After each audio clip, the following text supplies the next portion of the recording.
Parts of speech. First, let us see what a part of speech is. A part of speech is a category into which words are classified based on their function and role in a sentence. Each part of speech serves a specific purpose and helps structure sentences in a way that conveys meaning clearly. Parts of speech. There are 8 parts of speech. They are noun, pronoun, verb, adverb, adjective, preposition, conjunction, interjection. Now let us study each one in detail, one by one. Noun. Noun names a person, place, things or ideas. For example, person, doctor, student, chef. Place, park, school, beach. Thing, computer, chair, book. Idea, courage, freedom, happiness. Nouns are often called naming words because they name a thing. Let me explain clearly by giving an example. In the sentence, Sarah visited Paris, Sarah and Paris are nouns that name a person and a place, respectively. In the sentence, the book on courage was a bestseller. Book and courage are nouns that name a thing and an idea, respectively.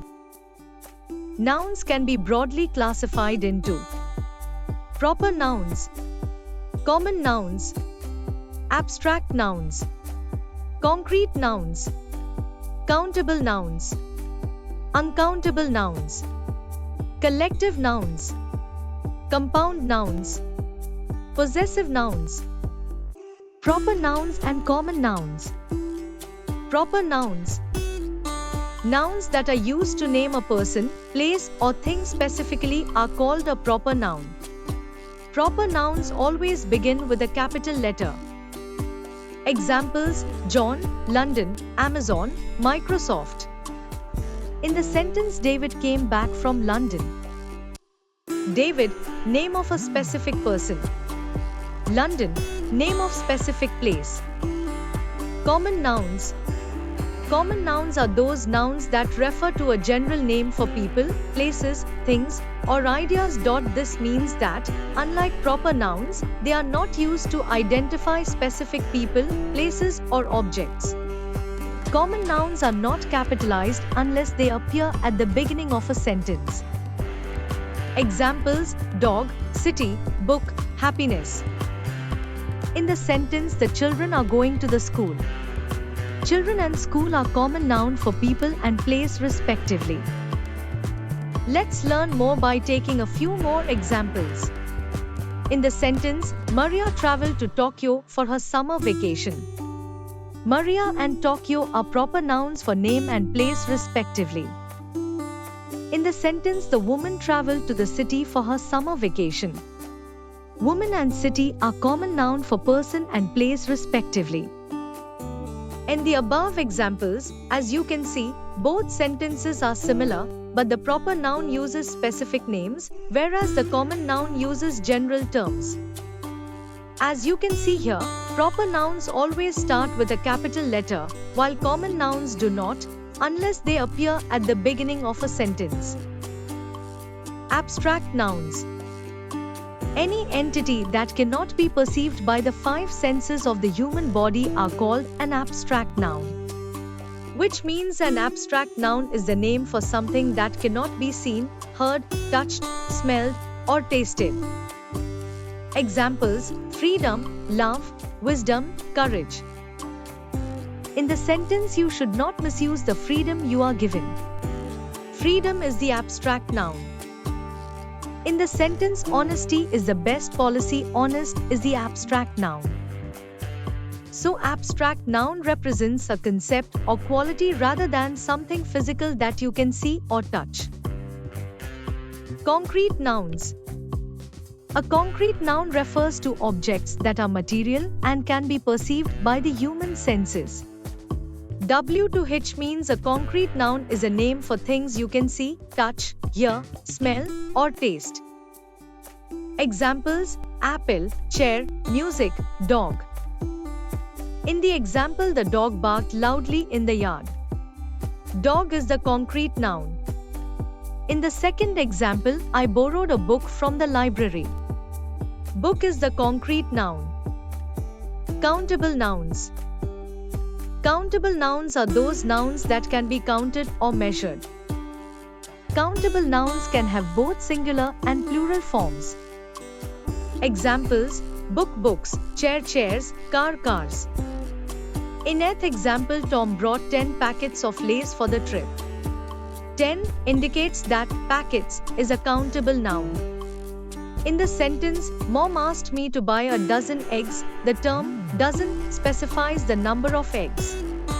Since dozen represents a specific quantity, 12, it helps us understand that eggs is a countable noun. Uncountable nouns. An uncountable noun refers to something that cannot be counted individually or does not have a plural form. These nouns represent things that are considered as a whole or in bulk, rather than as separate items. This category of nouns includes both concrete and abstract nouns. Examples: water, information, rice, music. Consider the examples. Water: I drank a glass of water. Information: the report contains valuable information. You can measure uncountable nouns using quantities, that is, a liter of water or a piece of information, but you do not count them as individual items. Collective nouns. A collective noun is a naming word that is used to denote a group of objects, animals, or people. Examples: team, flock, family, audience. In the example, the team won the championship game. The word team is the collective noun. And in the example, the family enjoyed a picnic at the park. Family is the collective noun. Compound nouns. Compound nouns are made up of two or more words combined to form a single noun. It combines individual words to create a new meaning. Examples: toothbrush, mother-in-law, swimming pool. In the example, I bought a new toothbrush at the store. Toothbrush is the compound noun. In the example, the kids spent the whole afternoon at the swimming pool. Swimming pool is the compound noun. Possessive nouns. Nouns that show ownership or relationship. Indicates that something belongs to someone or something. Examples: John's book, the cat's toy, Maria's car. In the example, Sarah's book is on the kitchen table. Sarah's book is possessive noun. In the sentence, the cat's toys are scattered all over the living room. Cat's toys is possessive noun. I hope you all enjoyed today's session of learning. We will continue in the next class. If you liked my video, please give it a thumbs up and subscribe for more videos. Thank you.